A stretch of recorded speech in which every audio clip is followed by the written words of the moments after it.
ನಮಸ್ಕಾರ ಸ್ನೇಹಿತರೆ, ನಾನು ಸತೀಶ್. ನಮ್ಮ ಇವತ್ತಿನ ವಿಡಿಯೋದಲ್ಲಿ ನಿಮಗೆ ಒಂದು ಇನ್ಫಾರ್ಮೇಶನ್ ಶೇರ್ ಮಾಡ್ತಾ ಇದ್ದೀನಿ. ನನಗೆ ಆಪ್ಷನ್ ಸೆಲ್ಲಿಂಗ್ ಏನಕ್ಕೆ ಇಷ್ಟ ಅಂತ. ನಿಮ್ಗೆ ಆಲ್ರೆಡಿ ಗೊತ್ತಿರಂಗೆ ನಾನು ಮ್ಯಾಕ್ಸಿಮಮ್ ಟೈಮ್ ಟ್ರೇಡ್ ಮಾಡೋದು ಆಪ್ಷನ್ ಸೆಲ್ಲಿಂಗ್ ಅಲ್ಲಿ. ಸುಮಾರು ಜನಕ್ಕೆ ನನ್ನ ಚಾನಲ್ ಮುಖಾಂತರ ಸಹ ಕೆಲವೊಂದು ವಿಡಿಯೋಗಳಲ್ಲಿ ಆಪ್ಷನ್ ಸೆಲ್ಲಿಂಗ್ ಬಗ್ಗೆ ಏನಕ್ಕೆ ಜಾಸ್ತಿ ಪ್ರಿಫರೆನ್ಸ್ ಕೊಟ್ಟು ಮಾತಾಡ್ತಿದ್ದೀನಿ, ಏನು ಎಂತ ಅನ್ನೋ ಒಂದು ಕೆಲವೊಂದು ಕನ್ಫ್ಯೂಷನ್ಸ್ ಇರುತ್ತೆ. ಆ ಒಂದು ಕನ್ಫ್ಯೂಷನ್ ಕ್ಲಾರಿಫಿಕೇಶನ್ ಮಾಡೋ ಪರ್ಪಸ್ಗೋಸ್ಕರ ಈ ಒಂದು ವಿಡಿಯೋ ಮಾಡ್ತಾ ಇದ್ದೀನಿ. ಅದೇ ಇವತ್ತಿನ ಒಂದು ಲೈವ್ ಚಾರ್ಟ್ ಸಹ ತಗೊಂಡು ನಿಮಗೆ ಶೇರ್ ಮಾಡ್ತಾ ಇದ್ದೀನಿ, ಹೆಂಗೆ ಯಾವ ರೀತಿ ಒಂದು ಬೆನಿಫಿಟ್ ಕೊಡುತ್ತೆ ಈ ನಮ್ಮ ಆಪ್ಷನ್ ಸೆಲ್ಲಿಂಗ್ ಅಂತ. ಓಕೆ, ನೆನ್ಪಿಟ್ಕೊಳ್ಳಿ ಸ್ನೇಹಿತರೆ, ನಾನು ಸೆಬಿ ರಿಜಿಸ್ಟರ್ಡ್ ಅಥವಾ ನಾವು ಸೆಬಿ ರಿಜಿಸ್ಟರ್ಡ್ ಅಡ್ವೈಸರ್ಸ್ ಅಲ್ಲ. ನಾವು ಕೊಡುವಂತ ಇನ್ಫಾರ್ಮೇಶನ್ಸ್ ನಿಮ್ಮ ಒಂದು ಎಜುಕೇಶನಲ್ ಮತ್ತೆ ಲರ್ನಿಂಗ್ ಪರ್ಪಸ್ಗೆ ಮಾತ್ರ. ದಯವಿಟ್ಟು ನಿಮ್ಮ ಫೈನಾನ್ಷಿಯಲ್ ಅಡ್ವೈಸರ್ಸ್ ನ ಕನ್ಸಲ್ಟ್ ಮಾಡಿ. Stock market is A risky business. ನೀವೇನಾದ್ರೂ ಗ್ಯಾಮ್ಲಿಂಗ್ ಮಾಡುವಂತ ಮೈಂಡ್ ಸೆಟ್ ಇಟ್ಕೊಂಡಿದ್ರೆ. ಓಕೆ, ಸರಿ. ಇವತ್ತು ಇನ್ಫಾರ್ಮೇಶನ್ ಶೇರ್ ಮಾಡಿದ್ಮೇಲೆ ಸ್ನೇಹಿತರೆ, ಇದು ನೋಡಿ, ನಿಫ್ಟಿಯ ಒಂದು 5 ಮಿನಿಟ್ಸ್ ನ ಒಂದು ಕ್ಯಾಂಡಲ್ ಸ್ಟಿಕ್ಸ್ ನಿಮ್ಮ ಜೊತೆ ಶೇರ್ ಮಾಡ್ತಾ ಇದ್ದೀನಿ. ಬೆಳಗಿನ ಮಾರ್ಕೆಟ್ ನ ಒಂದು ಸೆಂಟಿಮೆಂಟ್ ನೋಡಿದ ತಕ್ಷಣ ಸುಮಾರು ಜನಕ್ಕೆ ಈ ದೊಡ್ಡ ಕ್ಯಾಂಡಲ್ ನೋಡಿದ ತಕ್ಷಣ ಓಕೆ, ಇನ್ನೇನ್ ಮಾರ್ಕೆಟ್ ಬಿದ್ದ ಹೋಯ್ತು ಅನ್ನೋ ಲೆವೆಲ್ಗೆ ಒಂದು ಆ ಪರ್ಸೆಪ್ಷನ್ ಅಥವಾ ಒಂದು ನಿಮ್ ತಲೆಯಲ್ಲಿ ಒಂದು ಇಲ್ಯೂಷನ್ ನ ಕ್ರಿಯೇಟ್ ಮಾಡ್ತಾರೆ, ಅಂದ್ರೆ ಮೂಢನಂಬಿಕೆ ಅಂತ. ಆ ರೀತಿ ಒಂದು ಕ್ರಿಯೇಷನ್ ಮಾಡ್ತಾರೆ. ಅದಾದ್ಮೇಲೆ ಏನಂತಾರೆ, ಓಕೆ ಓಕೆ, ಇಲ್ಲ ಇದು ದೊಡ್ಡ ಕ್ಯಾಂಡಲ್ ಬಿದ್ದಿರೋದ್ರಿಂದ ನೆಕ್ಸ್ಟ್ ರೀಟ್ರೇಸ್ಮೆಂಟ್ ಆಗುತ್ತೆ ಅಂತ. ರೀಟ್ರೇಸ್ಮೆಂಟ್ ಸಹ ಆಗುತ್ತೆ. ಅದ್ರ ಜೊತೆಗೆ ಈ ಕೆಲವೊಂದು ಕ್ಯಾಂಡಲ್ಗಳನ್ನ ನೋಡ್ಕೊಂಡು ಸುಮಾರು ಜನ ಏನ್ ಮಾಡ್ತಾರೆ, ಕನ್ಫ್ಯೂಷನ್ ಆಗ್ತಾರೆ. ಏನಪ್ಪಾ ಇದು ದೊಡ್ಡ ರೆಡ್ ಬಂದಿದೆ, ಇಲ್ಲಿ ನೋಡ್ರೆ ಗ್ರೀನ್ ಬಂದಿದೆ, ನಾನು ಇವಾಗ ಎಂಟ್ರಿ ಆಗ್ಬೋದಾ, ಎಂಟ್ರಿ ಆಗ್ಬಾರ್ದಾ, ಸಪೋರ್ಟ್ ಲೆವೆಲ್ ಇಂದ ದೂರ ಇದೆ, ರೆಸಿಸ್ಟೆನ್ಸ್ ಇಲ್ಲ, ಏನ್ ಮಾಡೋದು ಅಂತ ಅನ್ಕೊಂಡು ಏನ್ ಮಾಡ್ತಾರೆ, ರಿಸ್ಕ್ ತಗೊಳಕ್ ಏನ್ ಮಾಡ್ತಾರೆ, ಇಲ್ಲ ನಾನು ರಿಸ್ಕ್ ಕಡಿಮೆ ಮಾಡಕ್ಕೋಸ್ಕರ ಅನ್ಲಿಮಿಟೆಡ್ ಪ್ರಾಫಿಟ್ಗೋಸ್ಕರ ಆಪ್ಷನ್ ಬೈಯಿಂಗ್ ಮಾಡಕ್ಕೆ ಅಂತ ಹೋಗ್ತಾರೆ. ನೋಡ್ಬೋದು, ಈ ಕಂಪ್ಲೀಟ್ ಒಂದು ಈ ಸೆಕೆಂಡ್ ಕ್ಯಾಂಡಿಂದ ಹಿಡಿದು ಈ ಕ್ಯಾಂಡಿಂದ ಹತ್ರ ಒಂದು 98 ಇಂದ 100 ಪಾಯಿಂಟ್ಸ್ ಅಪ್ ಮೂವ್ಮೆಂಟ್ ಆಗಿದೆ. ಸೊ ಇದರ ಬೇಸಿಸ್ ಮೇಲೆ ನಾನು 19,700 ಅಥವಾ ಸ್ಲೈಟ್ಲಿ ಹೇಳ್ತಾರೆ out of the money, slightly out of the ಮನಿನ ತಗೊಂಡು ನಾನು ಟ್ರೇಡಿಂಗ್ ಮಾಡಿದ್ರೆ ಹತ್ರ ನನಗೆ ಒಂದು 50 ಪಾಯಿಂಟ್ ಗಂಟ ಅಪ್ ಮೂವ್ಮೆಂಟ್ ಆಗ್ಬೇಕಾಗುತ್ತೆ. ಓಕೆ, ಈ ಒಂದು ಲೋಯೆಸ್ಟ್ ಪಾಯಿಂಟ್ ಇಂದ ಹೈಯೆಸ್ಟ್ ಪಾಯಿಂಟ್ ಕಂಡು ನೋಡಿದ್ರೆ ಹತ್ರ 105 106 ಪಾಯಿಂಟ್ ಗಂಟ ಅಪ್ ಟ್ರೆಂಡ್ ಹೋಗಿದೆ. ಸೊ ಅದ್ರ ಬೇಸಿಸ್ ಮೇಲೆ ನೋಡಿದ್ರೆ 19,700 ನಾನು ಏನಾದ್ರು ಇನ್ ಕೇಸ್ ಏನಾದ್ರು ಕಡಿಮೆ ಪ್ರೀಮಿಯಂ ಇದೆ ಅಂತ ಏನಾದ್ರು ನಾನು ತಗೊಂಡೆ ನಾನು ಟ್ರೇಡಿಂಗ್ ಮಾಡಿದ್ರೆ, ನೋಡಿ ನನ್ನ ಒಂದು ಪ್ರೀಮಿಯಂ ಇನ್ಕ್ರೀಸ್ ಆಗಿರೋದು ಬಂದು ಜಸ್ಟ್ 50 ಪಾಯಿಂಟ್ಸ್. ಅದ್ರ ಜೊತೆಗೆ ಈ ರೀತಿ ಒಂದು ರೆಡ್ ಕ್ಯಾಂಡಲ್ಗಳ ಜೊತೆ ನೀವು ಸರ್ವೈವ್ ಮಾಡಬೇಕು.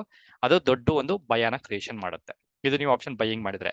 ನೋಡಿ, ಇದು ಆಪ್ಷನ್ ಒಂದು ಟ್ರೆಂಡ್ ಮೂವ್ಮೆಂಟ್ ಆದ್ಮೇಲೆ ಎಲ್ಲರೂ ಹೇಳ್ಬೋದು, ಅಯ್ಯೋ ನಾನು ಬೈ ಮಾಡಿದ್ರೆ 50 ಪಾಯಿಂಟ್ ಮೂವ್ಮೆಂಟ್ ಕೊಟ್ಟಿರೋದು ನನಗೆ 83% ಪ್ರಾಫಿಟ್ ಕೊಡ್ಬೋದು ಅಂತ ಸುಮಾರು ಜನ ಹೇಳ್ಬೋದು. ಬಟ್ ಇನ್ ಕೇಸ್ ಏನಾರು ಅನ್ಕೊಳ್ಳಿ, ಈ ರೀತಿ ಒಂದು ದೊಡ್ಡ ನೋಡಿ, ಇದು ಶೂಟಿಂಗ್ ಸ್ಟಾರ್ ಅಂತ ಕೆಲವೊಬ್ರು ಹೇಳ್ತಾರೆ, ಅಥವಾ ಇನ್ವರ್ಟೆಡ್ ಹ್ಯಾಮರ್ ಅಂತ ಕರೀತಾರೆ.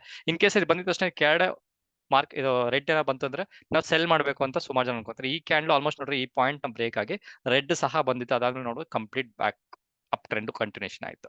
ಸೊ ಇದನ್ನ ಇಟ್ಕೊಂಡು ನೀವು ಗ್ಯಾಮ್ಲಿಂಗ್ ಮೈಂಡ್ ಸೆಟ್ ಇಟ್ಕೊಂಡು ಅಯ್ಯೋ ಇಲ್ಲ ಅಪ್ ಟ್ರೆಂಡ್ ಹೋಗುತ್ತೆ ಹೋಗುತ್ತೆ ಹೋಗುತ್ತೆ, ನೋಡಿ ಈ ಮಾರ್ಕೆಟ್ ನೋಡಿದ್ರೆ ಹಿಂದಿನ ದಿವಸಗಳಲ್ಲಿ ನೋಡಿ ಕಂಪ್ಲೀಟ್ ಡೌನ್ ಟ್ರೆಂಡ್ ಇತ್ತು. ಡೌನ್ ಟ್ರೆಂಡ್ ಆದ್ಮೇಲೆ ಯಾರು ಯೂಶಲಿ ರೀಟೇಲರ್ಸ್ ಬೈ ಮಾಡಕ್ಕೆ ಪ್ರಿಫರೆನ್ಸ್ ಕೊಡೋದಿಲ್ಲ, ಬಿಕಾಸ್ ಭಯ ಬೀಳ್ತಾರೆ ಈ ರೀತಿ ದೊಡ್ಡ ಕ್ಯಾಂಡಲ್ ಬಂದ್ಮೇಲೆ. ಸೊ ಅದಾದ್ಮೇಲೆ ಅವ್ರು ಏನಾದ್ರು ನ ಬೈ ಮಾಡಿ ನೋಡಿ, ಅವ್ರು ಆಗಿರುವಂತ ಪ್ರಾಫಿಟ್ ಪ್ರಾಬಬಿಲಿಟಿ ಒಂದು 30 to 40% ಪ್ರಾಬಬಿಲಿಟಿಯಲ್ಲಿ ಮಾಡಿರುವಂತ ಏನಂತಾರೆ ಒಂದು ರಿಟರ್ನ್ 50 ಪಾಯಿಂಟ್ಸ್. ಅದೇ ನೀವೇನಾದ್ರು ಆಪ್ಷನ್ ಸೆಲ್ಲಿಂಗ್ ಅಲ್ಲಿ ಮಾಡಿದ್ರೆ ನೋಡಿ, ಇದು CA ಸ್ಟ್ರೈಕ್ ಪ್ರೈಸ್, ಇದು ಆಕ್ಚುಲಿ ಹಿಂದೆ ಹೋಗಿದೆ. ಇದು PA ಒಂದು strike price. PA strike price ಅಲ್ಲಿ ನೋಡಿದ್ರೆ ನೋಡಿ, ಹೈಯೆಸ್ಟ್ ಇಂದಾನೆ ತಗೊಂಡು 135 ಪಾಯಿಂಟ್ ಸಮಥಿಂಗ್ ಇಂದ ಬಿದ್ದಿದ್ರಿಂದ ನೋಡಬಹುದು ಆಲ್ಮೋಸ್ಟ್ 64 ಪಾಯಿಂಟ್ಸ್ ಬಿದ್ದಿದೆ ಸ್ನೇಹಿತರೆ. ಈಗ ನೋಡಿದ್ರೆ ನಾನು ಮಾರ್ಕೆಟ್ ನ ಒಂದು ಕಂಡೀಷನ್ ಸಹ ನೋಡ್ತಾ ಇದ್ದೀನಿ. ಒಂದು 5 ಮಿನಿಟ್ಸ್ ಬ್ಯಾಕ್ ತಗೊಂಡಿದೆ ಈ ಸ್ಲೈಡ್. ಈಗ ಸಹ ನೋಡ್ತಿದ್ರೆ ಮಾರ್ಕೆಟ್ CA ಒಂದು ಪ್ರೀಮಿಯಂ 97 ಆಗಿದೆ, PA ಪ್ರೀಮಿಯಂ 72 ಆಗಿದೆ. ನೋಡ್ಬೋದು ಇಷ್ಟು ಕೆಳಗಡೆ ಬಂದ್ರು ನೋಡಿ, ಎಷ್ಟಿದೆ ಹತ್ರ 72 ಪಾಯಿಂಟ್ಸ್ ಇದೆ. 72 ಇಂದ 73 74 ಗಂಟೆ ಇನ್ನೂ ಒಂದು ಡ್ಯಾನ್ಸ್ ಆಡ್ತಿದೆ PE. ಬಟ್ ನಮ್ಮ ಒಂದು CE ಒಂದು ಪ್ರೀಮಿಯಂ, ಇದು PE ಪ್ರೀಮಿಯಂ ಆಲ್ಮೋಸ್ಟ್ 70 ಪಾಯಿಂಟ್ಸ್ ಇಂದ 74 ಅಂತ ಅನ್ಕೊಳ್ಳಿ, 74 ಗಂಟೆನೇ ಓಡಾಡ್ತಿದೆ. ಅದು ಬೈಯರ್ ಮಾಡಿದ್ರೆ ಒಂದು 2-3 ಪಾಯಿಂಟ್ಸ್ ಪ್ರಾಫಿಟ್ ಆಗಿರೋದು. ಅದೇ ನೀವೇನಾದ್ರು ನೋಡಿ CE ಒಂದು ಏನಾದ್ರು ಸೆಲ್ಲಿಂಗ್ ಮಾಡಿದ್ರೆ ಈ ಒಂದು ಓಕೆ ನೋಡಿ, ಇದರಲ್ಲಿ ನೋಡುವ ಆಲ್ಮೋಸ್ಟ್ 109 ಅಥವಾ 110 ಇಂದ 95 ಗಂಟೆ ಆಗಿದೆ. ಹತ್ರ ನೋಡಬಹುದು ಇಲ್ಲೇ 15 ಪಾಯಿಂಟ್ ಬಿದ್ದೋಗಿದೆ. ಸೊ ಅದಕ್ಕೆ ಹೇಳೋದು, ಈ ರೀತಿ ಒಂದು ಅಡ್ವಾಂಟೇಜ್ ನಿಮ್ಗೆ ಸಿಗೋದು ಜಸ್ಟ್ ಒಂದು ಆಪ್ಷನ್ ಸೆಲ್ಲಿಂಗ್ ಅಲ್ಲಿ ಮಾತ್ರ. ಓಕೆ, ಸೊ ಅದ್ರ ಜೊತೆ ಸುಮಾರು ಜನಕ್ಕೆ ಭಯ ಇರುತ್ತೆ, ಇಲ್ಲ ಸತೀಶ್ ಅವ್ರ ನನಗೆ ಆಪ್ಷನ್ ಸೆಲ್ಲಿಂಗ್ ಮಾಡಿದ್ರೆ ಅನ್ಲಿಮಿಟೆಡ್ ಲಾಸ್ ಅಂತ ಹೇಳ್ತಾರೆ, ಭಯ ಆಗುತ್ತೆ ಹಂಗೆ ಹಿಂಗೆ ಅಂತ. ಅದಕ್ಕೆ ಹೇಳೋದು, ನೀವು ಆಪ್ಷನ್ ಬೈಯರು ಆಗಬೇಡಿ, ಆಪ್ಷನ್ ಸೆಲ್ಲರು ಆಗಬೇಡಿ, ಆಪ್ಷನ್ ಸ್ಟ್ರಾಟಜಿಸ್ಟ್ ಆಗಿ ಅನ್ನೋ ಒಂದು ಇನ್ಫಾರ್ಮೇಶನ್ ನಿಮ್ ಜೊತೆ ಶೇರ್ ಮಾಡ್ತಾ ಇದ್ದೀನಿ. ಸೊ ಇವಿಷ್ಟು ತಿಳ್ಕೊಂಡು ನೀವೇನಾದ್ರೂ ಆಪ್ಷನ್ ಸ್ಟ್ರಾಟಜಿಸ್ಟ್ ಆಗಬೇಕು, ಆಪ್ಷನ್ಸ್ ಒಂದು ಟೆಕ್ನಿಕಲ್ಸ್ ಕಲಿಬೇಕು, ಆಪ್ಷನ್ಸ್ ನ ಟೆಕ್ನಿಕಲ್ಸ್ ಚಾರ್ಟ್ ಟೆಕ್ನಿಕಲ್ಸ್ ಅಲ್ಲ, ಆಪ್ಷನ್ಸ್ ನ ಟೆಕ್ನಿಕಲ್ ಕಲಿಬೇಕು, ಅನ್ಲಿಮಿಟೆಡ್ ಲಾಸ್ ಅನ್ಲಿಮಿಟೆಡ್ ಪ್ರಾಫಿಟ್ ಇಂದ ಎಸ್ಕೇಪ್ ಆಗಬೇಕು. ಈ ರೀತಿಯ ಒಂದು ಮೈಂಡ್ ಸೆಟ್ ಇಂದ, ಗ್ಯಾಮ್ಲಿಂಗ್ ಮೈಂಡ್ ಸೆಟ್ ಇಂದ ಹೊರಗಡೆ ಬಂದು ಒಂದು ಆಪ್ಷನ್ ಸ್ಟ್ರಾಟಜಿಸ್ಟ್ ಆಗಿ ಒಂದು ರೆಗ್ಯುಲರ್ ಆಗಿ ಕನ್ಸಿಸ್ಟೆಂಟ್ ಆಗಿ ಸ್ಟಾಕ್ ಮಾರ್ಕೆಟ್ ಅಲ್ಲಿ ಆಪ್ಷನ್ಸ್ ಮುಖಾಂತರ ಪ್ರಾಫಿಟ್ ಏನಾದ್ರು ಅರ್ನ್ ಮಾಡ್ಬೇಕು ಅಂತ ಏನಾದ್ರು ಐಡಿಯಾ ಆಯ್ತು ಅಂತಂದ್ರೆ, ನಮ್ಮ ಆಪ್ಷನ್ಸ್ ಗೀತಾ ಅನ್ನುವ ಒಂದು ಆನ್ಲೈನ್ ಕೋರ್ಸ್ಗೆ ನೀವು ಎನ್ರೋಲ್ಮೆಂಟ್ ಆಗ್ಬೋದು. ಇದರ ರೆಕಾರ್ಡೆಡ್ ವರ್ಷನ್ ಅತಿ ಶೀಘ್ರದಲ್ಲಿ ರಿಲೀಸ್ ಆಗ್ತಿದೆ. ಸೊ ಒಂದು ರಿಲೀಸ್ ಆಗೋಕ್ಕಿಂತ ಮುಂಚೆ ಒಂದು ಹ್ಯೂಜ್ ಡಿಸ್ಕೌಂಟ್ ಅಲ್ಲಿ ಫಸ್ಟ್ 10 ಮೆಂಬರ್ಸ್ಗೆ ಒಂದು ಎನ್ರೋಲ್ಮೆಂಟ್ ಆಗೋಕ್ಕೆ ಒಂದು ಹ್ಯೂಜ್ ಡಿಸ್ಕೌಂಟ್ ಅಲ್ಲಿ ಬರ್ತಿದ್ದೀನಿ. ಅದು ಮುಂದಿನ ಒಂದು ವಿಡಿಯೋದಲ್ಲಿ ಶೇರ್ ಮಾಡ್ತೀನಿ ಹೆಂಗೆ ಯಾವ ರೀತಿ ಏನು ಅಂತ.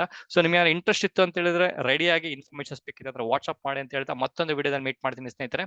ಅಲ್ಲಿವರೆಗೂ ನಮಸ್ಕಾರ. ನಾನು ಸತೀಶ್.